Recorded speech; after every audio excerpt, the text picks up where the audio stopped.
What's up, Nerfers, and welcome back to my channel, where today I'm taking a look at a blaster whose reputation thoroughly precedes it, because well-known US Nerf YouTuber Walcom has already done a video on this one where he calls it the most accurate Nerf blaster. I will of course be putting it through more vigorous Australian style testing at 10 times the distance today, but what I can say from shooting this thing around the house with even just the built-in iron sights, the darts go exactly where I'm aiming with this thing. Because the rear Picatinny rail where these two sights are located actually has a forward angle to it, it corrects for any dart drop that you might experience. And later on when I do the accuracy testing, it's also going to do that for my red dot sight when I whack it on this rail here. Before we get to the testing though, what actually is this blaster? So the Chinese name for this thing is the GuYu. Translated to English, it's called the Grain Rain. It's designed by Shanye and sold by Phantom Toys, who are located here in Australia, who kindly sent me this one for review. And of course, I'll put a link to it down below. This is a single shot breech loaded pistol that you load at the back. Just like so, and it's made from a hybrid of 3D printed parts as well as machined stainless steel. And it has some very advanced tech in it that I haven't seen in any other Nerf blasters so far. For starters, it has a very soft and consistent trigger pull, making it great for novices who would otherwise potentially pull their shots, resulting in worse accuracy without it. So this blaster kind of corrects for your poor shooting style, I guess you'd say. Secondly, this dial at the front here actually controls a tensioning system, which allows you to adjust your velocity out of the muzzle. This is great if you're trying to stay within a certain velocity limit and don't want to exceed it. So changing up what type of darts you fire through this thing and adjusting this gives you great versatility with playing in different FPS caps. In the forward position, you're getting the highest FPS, and then if I scroll it back, you're getting lower. As for looks, the enhanced PLA that mine's printed in has this kind of vanilla bean ice cream look to it. Just add a mug brownie and you're good for dessert. But if you're not a fan of this particular white with black specks through it, you can get an orange or a blue color alternative. As for the print quality itself, it is probably the smoothest 3D printing I've ever felt in my hand. And the grip is actually adult sized, perfectly fits my hand, and on either side it also has a little groove for your thumb to sit in. So just very comfortable overall, very nice and smooth. Reminds me of like an injection molded blaster, even though it is 3D printed. Up the front, it comes with its own 8 bearing B-car, which is simply a press fit using 2 O-rings inside. Now, my assumption from already shooting this around the house and seeing the kind of accuracy it can deliver is that this B-car is fully optimized for the barrel length of the blaster and the air volume. So although you could swap the barrel out with these 2 grub screws here and it just pulls out, I probably wouldn't recommend doing that because this is already getting incredibly great accuracy. Up the top, there is that aforementioned angled Picatinny rail, and the fiber optic sight's actually really nice on this. So it's not like a toy blaster where the sight picture is like really wide. This is actually a precision sight where you line the post up with the middle of the rear posts and then pull the trigger. Your dart's going to go exactly where that's aiming because of the angle of the pic rail. I will of course be adding a $400 red dot sight to this thing later on. We don't mess around here in Australia, and that will also be corrected by that angle. So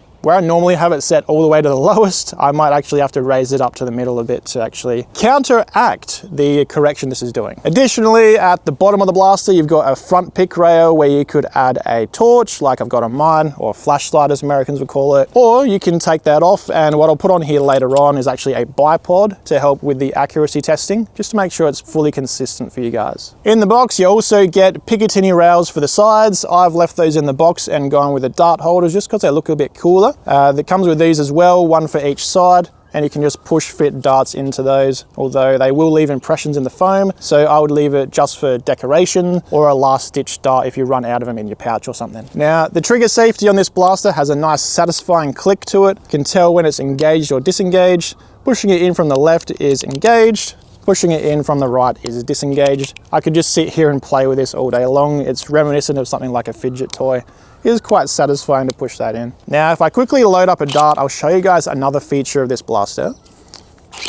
So this actually has a breech lock. Nothing I do is going to open that breech, unless of course, like an AR-15, I pull back on the charging handle and then it will open. So it has this little bit of a latch on this black part here, which unless you pull that, it is not going to open. It's a huge benefit for running around with it out in the field, because you know, with a lot of other blasters, pointing them up in the air, that breech comes open, which is incredibly annoying to deal with when you're trying to tag another player. So props to this blaster for having a lock on the breech. Now down on the grip itself, you've got a little window through on each side. I don't think it has anything to do with vacuum loading, because if I pull that back, the O-ring doesn't actually go past it. I reckon it's just an indicator to tell you when you're primed and ready to fire, because you can actually see the spring is fully compressed through that window. It could also give you a little bit of an easier way to lubricate the blaster without having to open it all the way up. Just put a little bit of lube in there and then cycle the blaster a few times. See how you go. The one downside of that I can see is if you were to accidentally drop this blaster on the ground, you are going to end up with dirt inside of your plunger tube, which will require a full open and clean to get all of that out. If you're careful with holding onto this thing, it is a benefit to be able to see whether you've primed your blaster or not. Now, one more thing I should mention is this hardly uses any screws at all for the blaster. You've basically just got them for the priming bars up here. The rest of the blaster uses takedown pins, which when I opened this out of the box, some of them had kind of half backed themselves out. So something to keep in mind if you're running around out on the field, just double check your pins every now and then. I'm not sure if it will be a problem long term, because obviously running around out on the field is nowhere near as stressing on pins as vibrating in the back of a semi-trailer. But just something to keep in mind that I did notice taking this out of the box. Now, one more word of advice for you, although I'm not the designer of this blaster, I'm not sure if this is entirely required or not,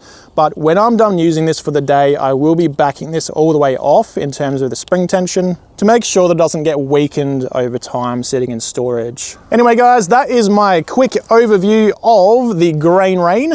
Now for the exciting part, let's move on to some testing.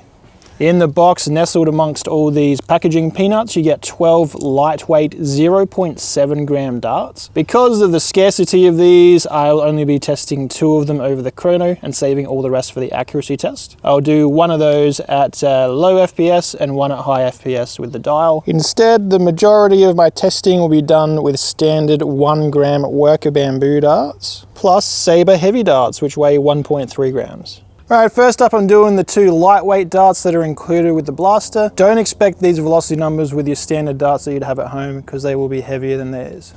First up, this is with the FPS dial backed off all the way, so the lowest that this blaster will do. 181.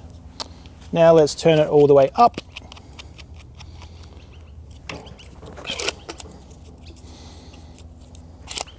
And now what is the highest this will do with those darts? 190. So we're gaining about 9 FPS, although we're only doing 1 shot average here, with the included lightweight darts. All right, swapping to some real darts now. We've got some 1 gram worker bamboos. These should be a little bit lower over the chrono. 142. That is with the dial at the lowest. 156. 150. 143. 136. 140, 147, 153, 151, and the last of the 10, 152. Dialing this all the way back up now, I'm going to do some more worker bamboos. 145, 151, 142, 147, 148, 137. Not the fastest blaster to reload. I think in actual Nerf combat wouldn't be the most effective because players are not always by themselves. If you have an enemy player with a friend, good luck reloading this in time to get them both.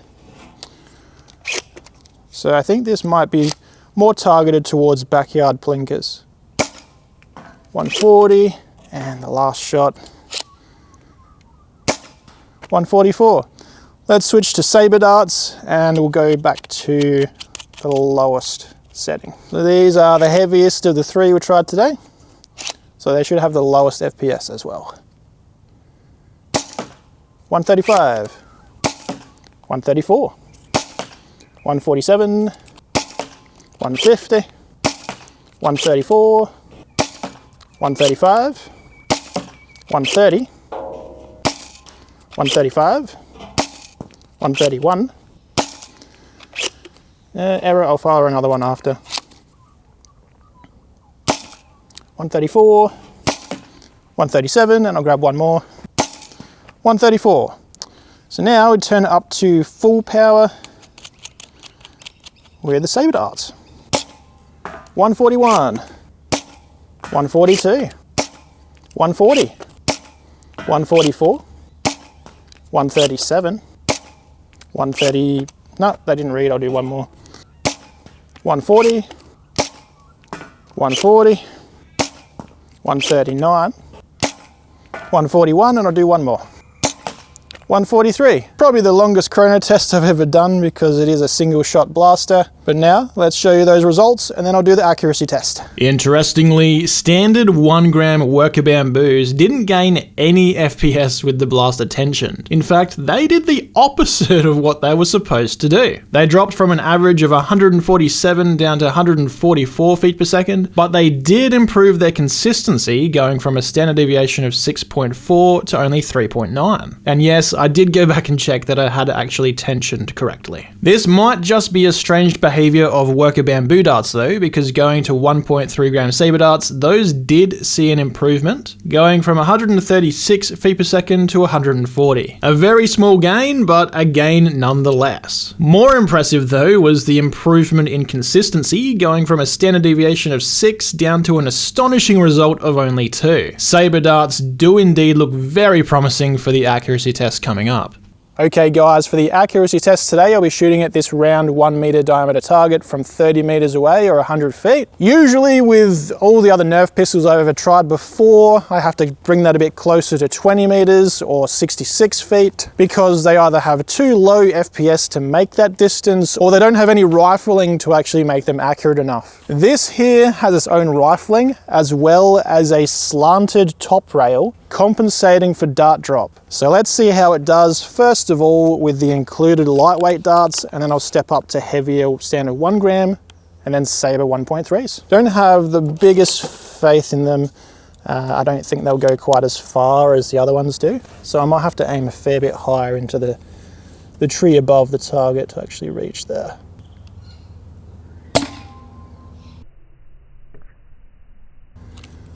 That was a bit to the right and still low.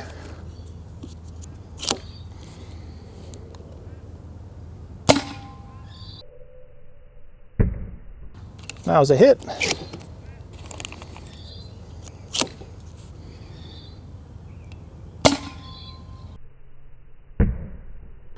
That was a hit. I'm still aiming at the same exact spot. So I'm aiming a couple notches up on the tree above.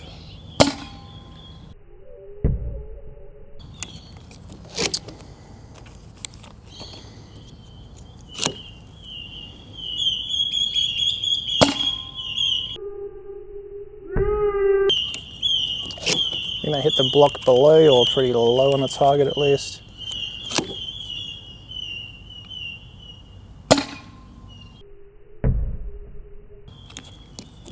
Alright, so these do not seem to be as good as what I was shooting around my house, but I was using Sabre darts for that.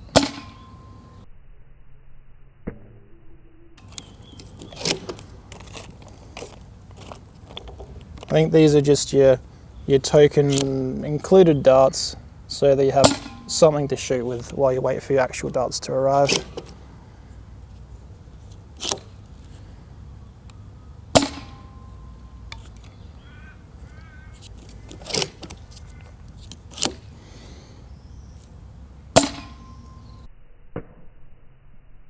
Alright, so not a great showing from these guys, but now we'll swap to some worker darts. Now with worker darts I did find I could aim a little bit lower down on the target than with the included ones. So let's see how they do. That's a hit. Pretty close to the center too.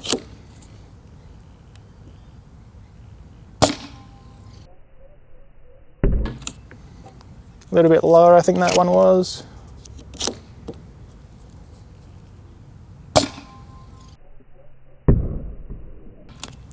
Pretty much where that first shot was.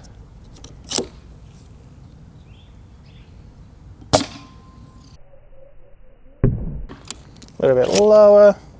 This is pretty accurate so far with the worker darts. A little bit lower.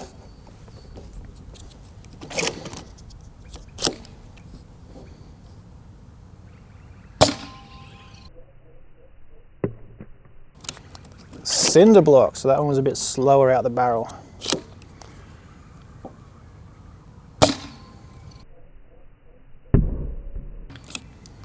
That was a hit.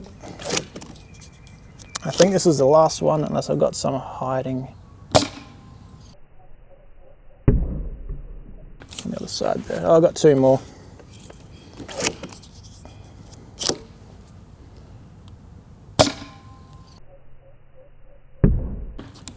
That's a hit, but low.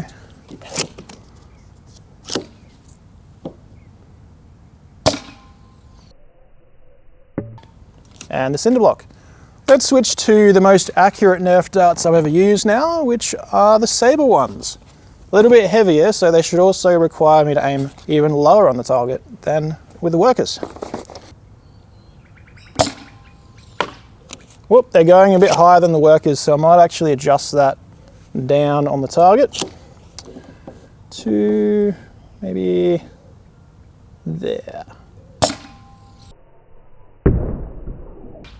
Lovely.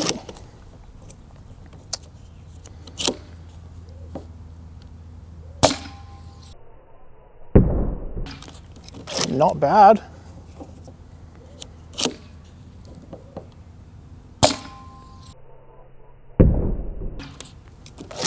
That is a very tight spread so far out of those first three darts.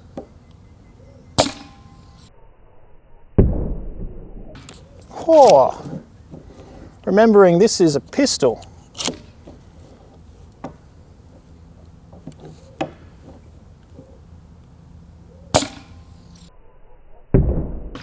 That one was a little bit lower than the others. Definitely the best dart type so far though.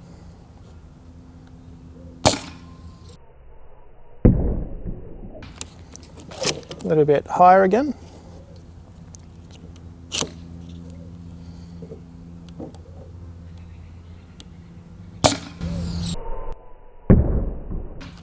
Whoa, you can actually hear them whistling in the air.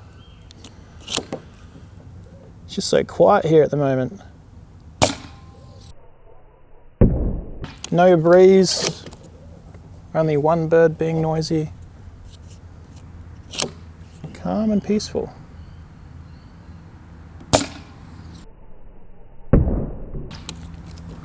And some beautiful shots from the Sabre T-Dart Heavies. Last one. And that one was low and left. So, there you have it. Is this the most accurate blaster of all time?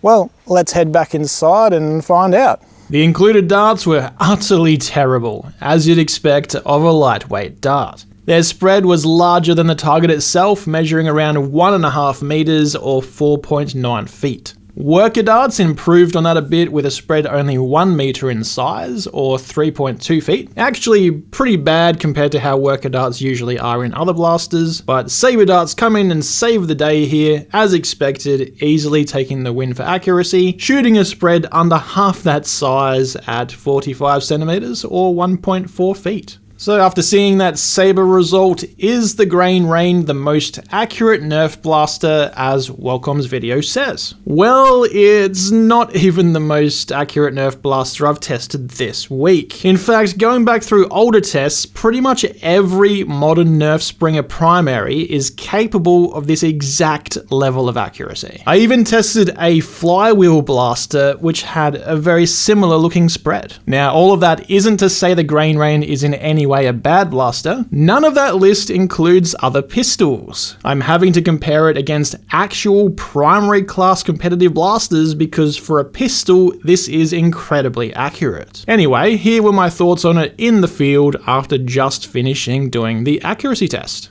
Okay guys, I have just come straight from the accuracy testing, so I haven't seen any of the results that you guys just have. So this is all anecdotal from me just shooting it straight at this target 30 meters away. And what I've got to say about this thing, it is by far the most accurate Nerf pistol that I've ever shot. Most other ones I'd have to shoot from 20 meters, 2/3 of the distance to even reach the target to start with, and then most other pistols don't even have a B-car. So with a combination of a soft trigger, angled sights, and the B-car, the whole package makes this thing incredibly accurate, and I'd say it competes with any other Springer at the same velocity as this thing. To say that it's the most accurate Nerf blaster is a bit of a push. I'd say that is a little bit of a clickbait title from Welcome there. Because if I was to do this accuracy test again, but from 35 meters or 40 meters, this wouldn't even reach the target, whereas I have other blasters like the Sabre that would easily make that distance. So it really depends where you're going to be using this thing. If you're using it against other 180 FPS blasters, this will certainly keep up with any Springer like a Nexus Pro or a down-tuned Seagull. It does have that kind of accuracy, but the effective range is only about 30 meters. It also has that